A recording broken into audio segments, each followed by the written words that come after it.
morning, my dears. Welcome back to our video class. So, first lesson, the best Christmas present in the world. So, let's continue the chapter. Before that, once again, the small introduction.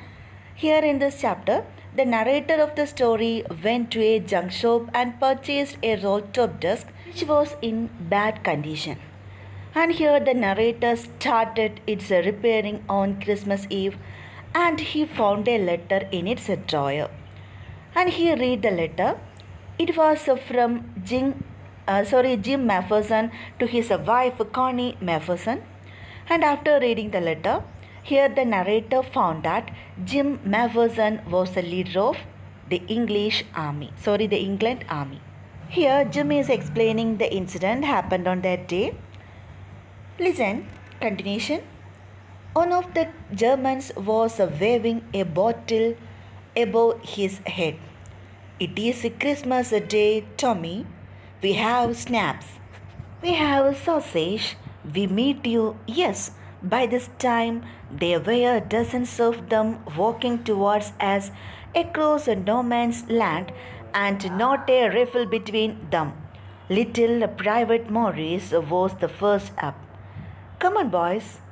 What are we waiting for? And then there was no stopping them. I was the officer. I should have stopped them there and then, I suppose. But the truth is that I never even occurred to me I should. All along their line and ours, I could see men walking slowly towards one another. Grey coats, khaki coats meeting in the middle. And I was one of them. I was a part of this. In the middle of the war, we were making peace. Listen, one of the Germans was waving a bottle above his head. It is Christmas Day, Tommy. So here, one of their men, that is Germans, was throwing a bottle over his head at the no man's land while shouting that it is Christmas Day and they should celebrate.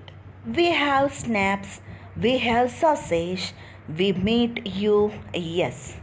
So then what happened? Here,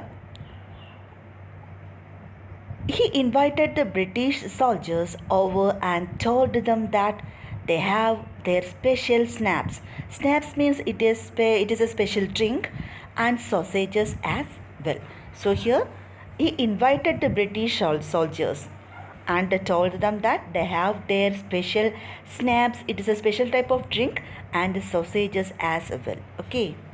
By this time, there were dozens of them walking towards us across no man's land and not a rifle between them. So here, in no time, that means in a very moment, they could see a lot of Germans walking and roaming on the no man's land without their weapons. Little Private Morris was the first up. Come on, boys, what are we waiting for? And then there was no stopping them. So, the first one to get out of the trench from the English army was Little Private Morris, and next everyone followed, and in the words of Jim, there was no stopping them. I was the officer. I should have stopped them there and then, I suppose, but the truth is that I never even occurred to me I should. So, Jim mentions how he now feels that he should have stopped them as he was their officer. But he also confesses that in that moment, it did not even occur to him to stop them from celebrating and from making peace.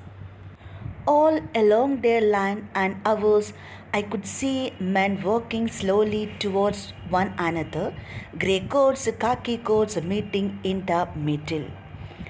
So, at that moment, all he could see were men in grey and khaki coats walking towards each other to meet in the center of the land. And I was one of them. I was a part of this. In the middle of the war, we were making a peace. So at last here Jim said that he mentioned that even he was a part of this and how they were making peace in the midst of a war between the two nations. That is what he mentions here. Did you understand this paragraph? It is little lengthy but too simple to understand, too easy. So once again listen the short summary of this paragraph. Here in this paragraph, one of their men, that is Germans, was sewing a bottle over his head at the no man's land while shouting that it is Christmas and they should celebrate. And here he invited the British soldiers over and told them that they have their special snaps and sausages as well. In no time, they could see a lot of Germans walking and roaming on the no man's land without their weapons.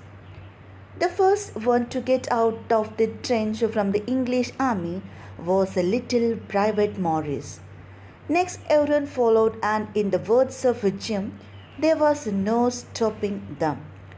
And here Jim mentioned how he now feels that he should have stopped them as he was their officer.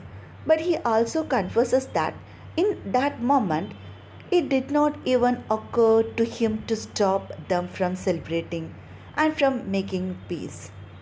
At that moment, all he could see were men in grey and khaki coats walking towards each other to meet in the center of the land.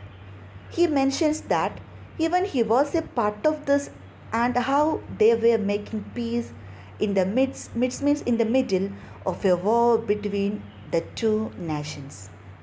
So let's continue. Look at the next paragraph. You cannot imagine, dearest Connie, my feelings as I looked into the eyes of the Fritz officer who approached me, hand outstretched. Hans Wolf, he said, gripping my hand warmly and holding it. I am from Dusseldorf. I play the cello in the orchestra. Happy Christmas. So listen, you cannot imagine, dearest Connie, my feelings as I looked into the eyes of the officer, Fritz officer, who approached me, hand outstretched.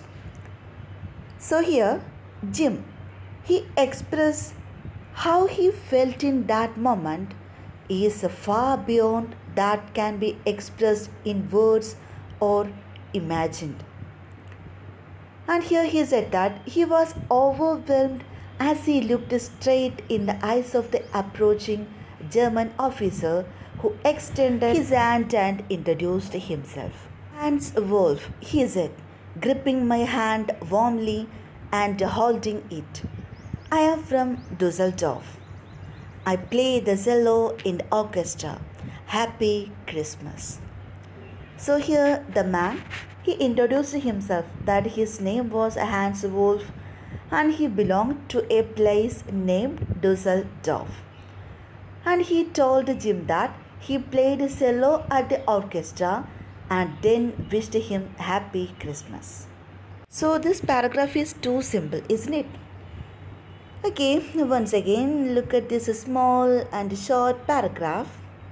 So here Jim expresses how he felt in that moment is far beyond that can be expressed in words or imagined. He was overwhelmed as he looked straight in the eyes of the approaching German officer who extended his hand and introduced himself.